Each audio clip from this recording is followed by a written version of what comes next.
எந்த நிகழ்ச்சிகளை?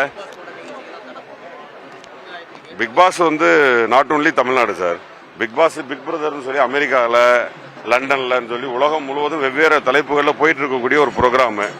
அது கலாச்சார சீர்கேடா போகும்பொழுது அது தடை செய்வதில் எந்த விதமான தவறும் கிடையாது. நமக்குன்னு ஒரு கலாச்சாரம் இருக்கு. தமிழ் கலாச்சாரத்தில் டிவியில் சென்சார் இல்லைங்கிறதுக்காக ஒரே அடியா நீங்க அதில் இருக்கக்கூடிய ஆடை குறைப்புகள், அந்த கிஸ் போன்ற காட்சிகளை எல்லாம் வந்து நம்ம தவிர்க்கிறது நல்லதுதான். Not only Bigg Boss sir, உலகத்தில் எந்த ஒரு நிகழ்வு மக்களுக்கு இடையூறா இருக்கும், மக்களை தொந்தரவு பண்ணும், மக்களுக்கு தேவையில்லாத நிகழ்ச்சியை தடை பண்றதுல எந்த தப்பும் இல்லை.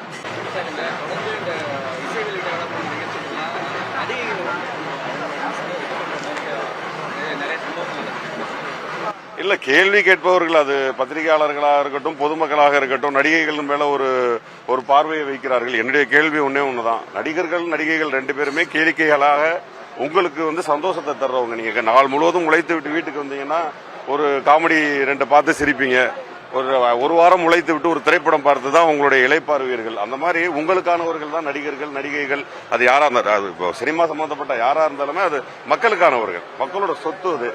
அது தன் வீட்டில் இருக்கக்கூடிய ஒரு சொத்தை தூக்கி போட்டு உடைச்சா எப்படி உங்களுக்கு இழப்போ, அந்த மாதிரி நடிகர்களையும் நடிகரையும் நீங்க இழிவாக பேசுவது உங்களுக்கு தான் இழப்பு.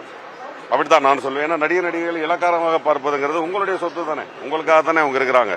ஆடி பாடுவது என்பது உங்களை சந்தோஷப்படுத்துறதுக்கு தானே. அது மாதிரி பேசுறதை தவிர்த்துக்கலாம்னு எனக்கு தோணும்.